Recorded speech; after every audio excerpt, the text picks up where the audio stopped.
On termine ce périple en beauté à Rome. Bonjour Renaud. Alors, bonjour William. Est-ce que le week-end c'est sacré en Italie avec, je ne sais pas, la famiglia, le repos, la messe, la pasta et tutti quanti? Il y a la place pour autre chose? Alors, il y a la place pour autre chose, on va en parler d'abord. Regardez, j'ai enfilé le costume officiel du week-end en Italie en cette saison. Costume détente, je l'ai fait pour vous. Week-end fine della settimana en italien.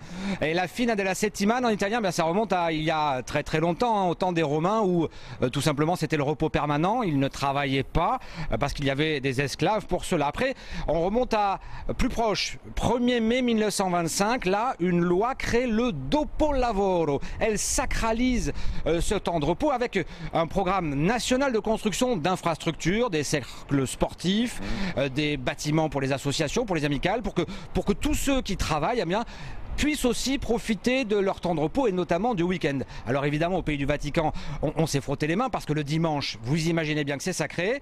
Ça a continué un petit peu puis ça s'est gâté. Ce qui fait qu'aujourd'hui on ne peut pas dire que c'est le pays de la Dolce Vita, comme vous allez le voir dans ce reportage réalisé par Florence Crimon avec l'aide de Louis Udry. Nous sommes à 2h30 de route de Rome, un samedi matin. Ici on pratique l'art de vivre en week-end.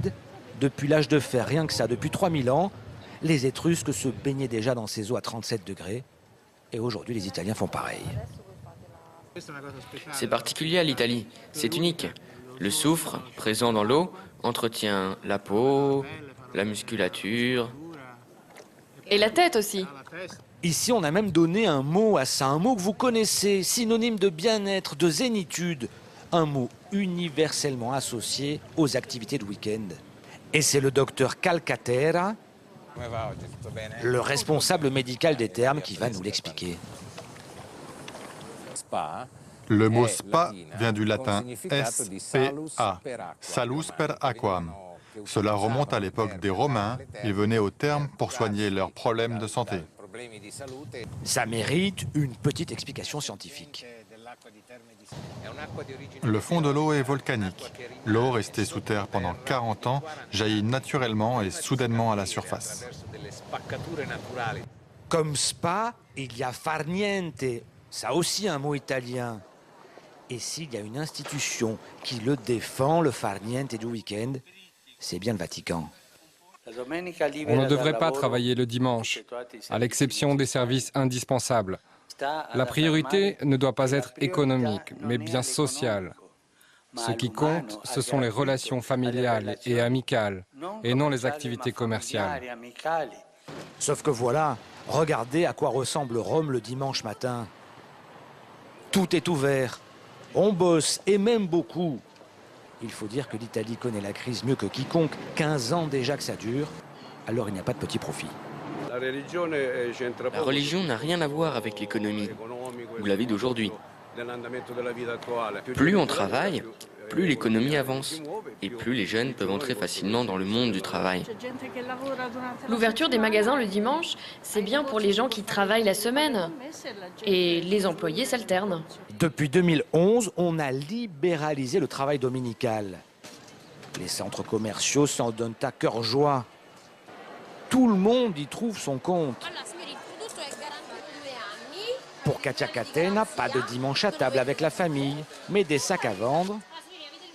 Et le jeu en vaut la chandelle.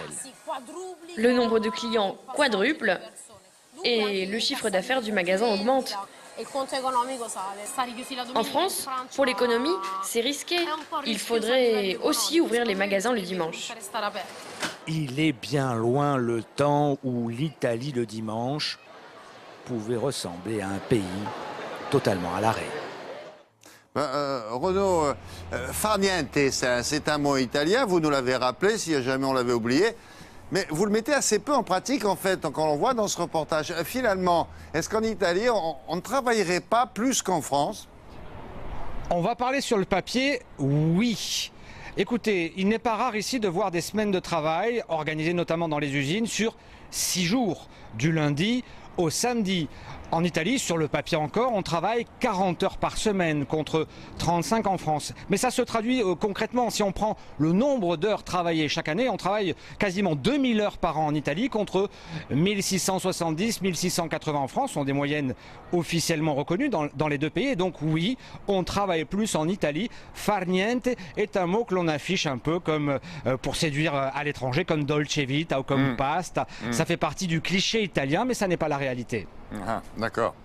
Merci beaucoup Pierre. La ville de Spa, je le rajoute pour nos camarades qui habitent en Wallonie. Bien sûr, à Spa, c'était une ville où on allait prendre les eaux. Et ce sont les familles royales et princières européennes qui ont donné toute sa renommée à cette ville-là. Et on garde le nom, bien sûr, aujourd'hui. Renaud, merci beaucoup. Et merci d'avoir ajouté, d'ailleurs, à ce reportage un certain nombre de photos de quelques-unes de vos copines. Et je comprends pourquoi vous habitez Rome maintenant. Merci beaucoup Renaud. Merci à vous. À la semaine prochaine. Merci. À bientôt donc. Madame, monsieur, le voyage touche à sa fin. On va remercier nos 4 correspondants de nous avoir fait partager le week-end de nos voisins proches. Vous avez vu en Europe ou lointain, vous avez vu l'Inde. La semaine prochaine, on